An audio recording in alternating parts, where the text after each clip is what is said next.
acá tenemos a la persona, ¿ya? Eso es importante que entiendan, tenemos a la persona, aquí está el hígado, ¿sí? Aquí está el páncreas, perdón, aquí está nuestro páncreas, nuestro estómago, muy bien, ¿sí? Entonces, cuando nosotros comemos carbohidratos, estos se convierten en glucosa, así es, todo carbohidrato se convierte en glucosa. Y cuando hay glucosa en sangre, nuestro páncreas produce insulina, ¿sí? Produce insulina, quien coge el azúcar que está circulando en sangre y lo incorpora dentro de nuestra célula por unas puertas, ¿ya? Por unas puertas que se llaman receptores de insulina. Es decir, que la insulina es como una llavecita y esta llave abre esta puerta, este receptor de insulina, y la insulina ingresa a la célula para que se pueda utilizar como fuente de energía.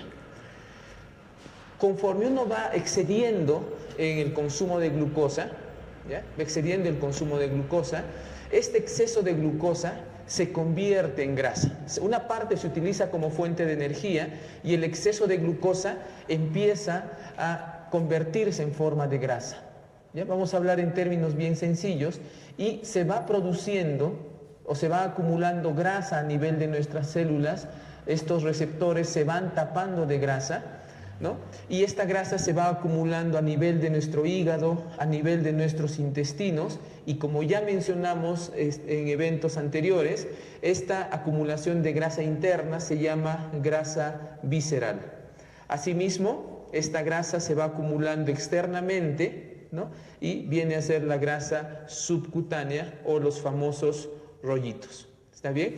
Entonces, de todas estas grasas, la más peligrosa viene a ser la grasa visceral. Entonces, llega un momento que cuando una persona está acumulando grasa a nivel de hígado, grasa a nivel de intestinos, se produce un proceso que se llama resistencia a la insulina. ¿Sí? Resistencia a la insulina. ¿Qué significa esto?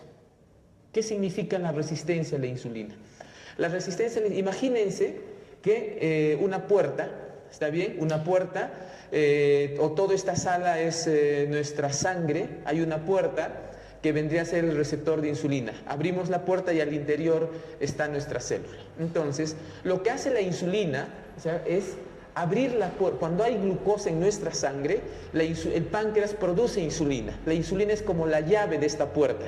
La insulina va, abre la puerta, ¿no? Abre la puerta y por ahí ingresa el azúcar, la glucosa a nuestra célula y es utilizada como fuente de energía.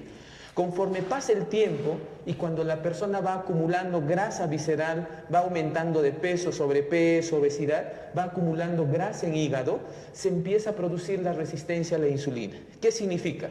Que la insulina no puede abrir esta puerta para poder meter el azúcar que está circulando en sangre a la célula. No puede meter ese azúcar, no puede abrir la puerta. ¿Sí? Entonces, esta resistencia a insulina se inicia a nivel del hígado. El primer órgano afectado por la resistencia a insulina viene a ser nuestro hígado. Y luego, nuestros músculos. ¿Sí? Nuestro tejido muscular también empieza a tener resistencia a la insulina. Entonces, hay dos lugares, esto se llama resistencia a insulina a nivel de nuestro hígado y luego se produce la resistencia a nivel de nuestro músculo, la resistencia periférica. ¿Está bien? Entonces, en primer lugar, el afectado viene a ser el hígado. En el hígado se inicia la resistencia a insulina y luego la resistencia a la insulina también se da a nivel del músculo. ¿Está bien? Dicen que después de 13 años aproximadamente de que se produce este proceso de resistencia a la insulina, después de 13 años aproximadamente, ¿ya? ¿No? Después, o sea, ¿qué pasa durante este periodo? Nuestro páncreas, como ve que hay resistencia a insulina, hace todo un proceso de compensación, porque hay bastante azúcar y ese azúcar necesita ingresar a las células. Y lo que hace el páncreas es producir más insulina, eso se llama hiperinsulinemia, produce más insulina, pensando que eso es la solución como una especie de mecanismo compensatorio.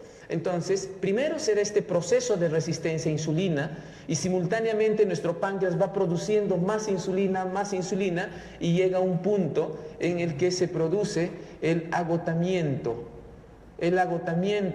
de nuestras células beta del páncreas o las células de Langerhans. Entonces, porque estas células de beta de Langerhans de nuestro páncreas son los que producen insulina. Entonces, ante tanta exigencia, ante tanta producción de insulina para meter la glucosa a la célula, nuestro páncreas se agota. Ese proceso sucede aproximadamente en 13 años. ¿Está bien? Y finalmente, después de 13 años aproximadamente, es que se instala el problema de la diabetes.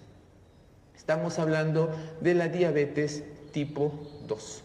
Muy bien, entonces, nosotros con este fundamento científico, ¿sí?, es que a todas las personas con diabetes que acuden a nuestros servicios le prescribimos dos tipos de estrategias. Una estrategia es la alimentación saludable y el entrenamiento físico. Pero ustedes estarán preguntando, ¿puedo hacer baile? ¿Puedo caminar 30 minutos? ¿Puedo ir y trotar 2-3 horas? No necesariamente es así, porque la evidencia científica nos dice lo contrario. ¿Está bien? Y en 1908, el doctor Elliot Proctor Joslin, ¿sí?, ya en sus libros mencionó que desde esa época, y es considerado como el pionero de la diabetes, ¿sí?, el tratamiento de la diabetes, este doctor propuso dos estrategias fundamentales: alimentación saludable y entrenamiento físico. Y como base fundamental, la educación alimentaria. ¿Está bien? Entonces, a partir de esto nosotros revisamos estudios de investigación, porque eso es nuestra característica, y analizamos varios estudios de investigación, y en uno de ellos hablan sobre la efectividad de los ejercicios aeróbicos. Pero tienen que ser ejercicios aeróbicos que sean vigorosos, de alta intensidad.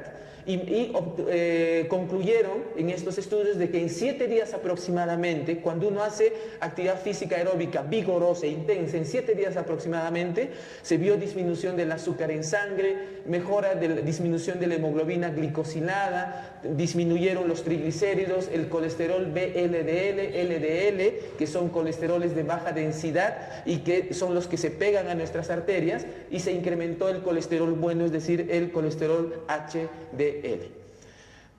También en este mismo estudio de investigación analizaron la efectividad del ejercicio de fuerza, el ejercicio de resistencia, es decir, el ejercicio que se hace con pesas, con ligas, ¿no?, con peso.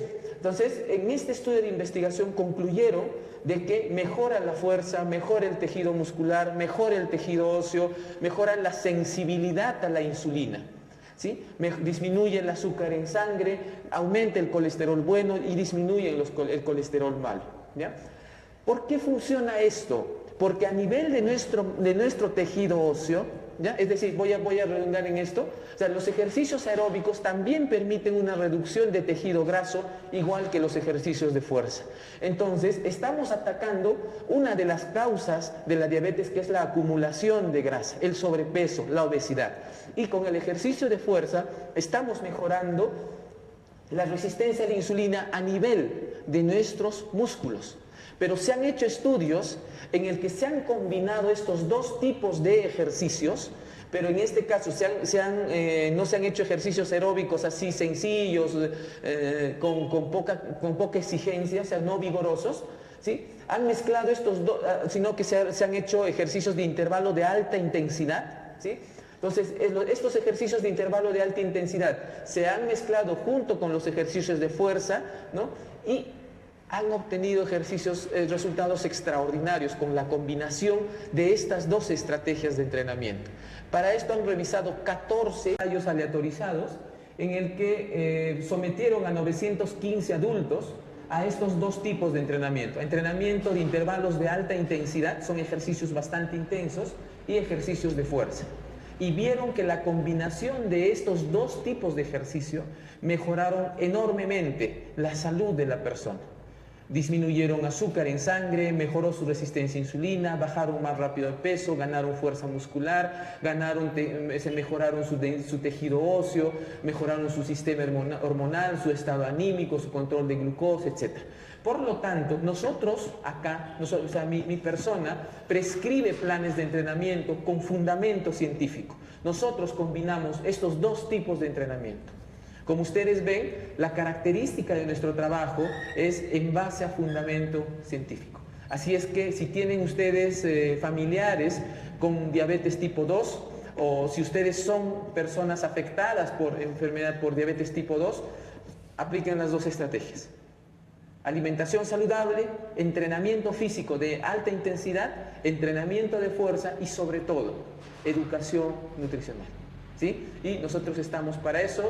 Si ustedes desean un asesoramiento personalizado, estamos a su servicio para ayudarles a recuperar su salud. Muchas gracias, hasta otro momento.